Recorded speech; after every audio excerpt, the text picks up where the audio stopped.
Hi everyone, I have one short clip, 3 useful expressions, no grammar whatsoever. What more could we want?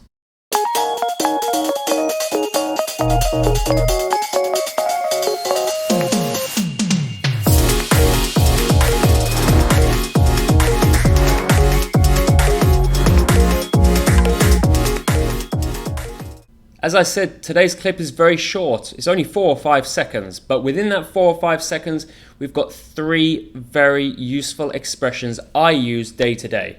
So let's start off by watching the clip and then we'll break down those 3 sentences. And what's gone into the criminal classes? Good job I'm not one of them. So you take it out on the wall? Oh, the wall had it coming.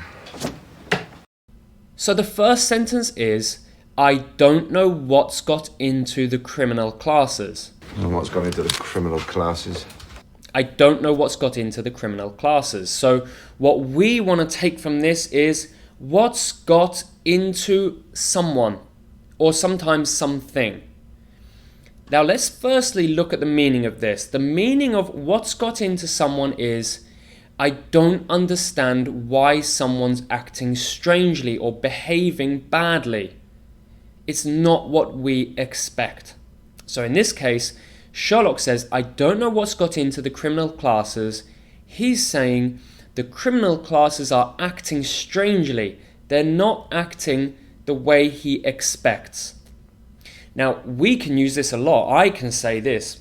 I have a dog, and I know how my dog acts day to day. I know what he does. But today, he's being crazy, he's biting, he's barking. It's very strange actions. So I could say in this case, I don't know what's got into my dog.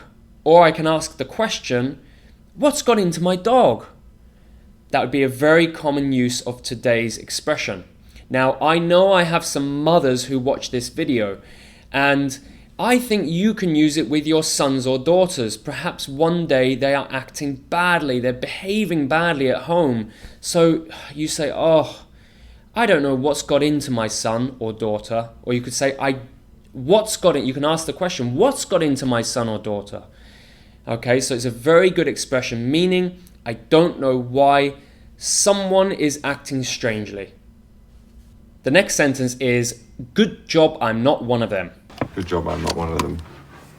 Good job, I'm not one of them. So we are going to take from this, good job.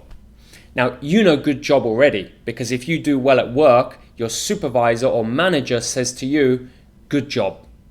And that simply means you did your work well. But in British English, good job has another meaning as well. We put it at the start of a sentence, and then it means the same as fortunate. Something is fortunate. So the structure is, it's a good job something happened. Or something didn't happen, of course. And that's the same as, it's fortunate that something happened. So a good example for me is this morning, I took the subway from my home to work. And the roads were packed. There were so many cars. So in this case, I'd say, oh, good job I took the subway. Or perhaps I didn't invest in something. I didn't invest my money in some stock. The stock crashes and I think, oh, good job I didn't invest my money in that stock. So though it's a very common expression in British English meaning something is fortunate, you may be more familiar with the American expression, which is a good thing. It's a good thing I took the subway, for example. But in British English, we say a good job.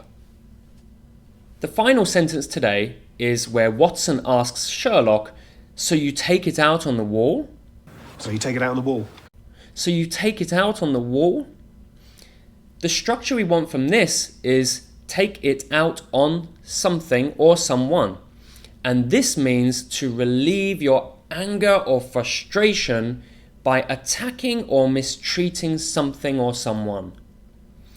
In this case, Sherlock is upset because of the criminal classes, as we heard earlier, so he's upset, so he's mistreating and attacking the wall. Now, for us in our daily life, I think we can experience this sometimes. You know, perhaps I have a bad day at work, I go home, I speak to my friend on the phone, but I'm quite unpleasant to him and I snap at him and he says, Jack, don't take it out on me. Don't take it out on me. That means don't relieve your anger or frustration by attacking me.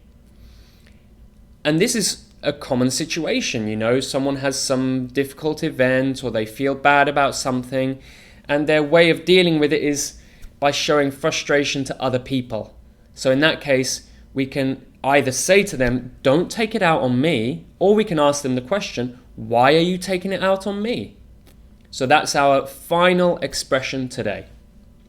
An easier lesson today, I think, just 3 expressions, no grammar. So let's just finish by summarizing those 3 expressions. So, number 1, we had, I don't know what's got into someone, or what's got into someone. And that means that we don't know why someone is behaving strangely, not in a way we expect. The second expression was, good job.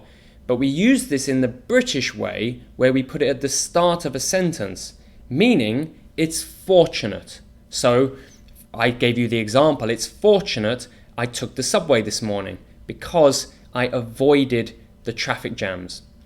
The third sentence that we learned today was take it out on.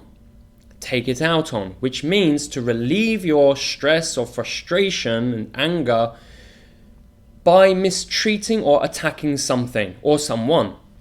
So in this case, Sherlock attacked the wall. He was shooting at the wall with a gun because he was trying to relieve his anger or frustration. So those are the 3 sentences.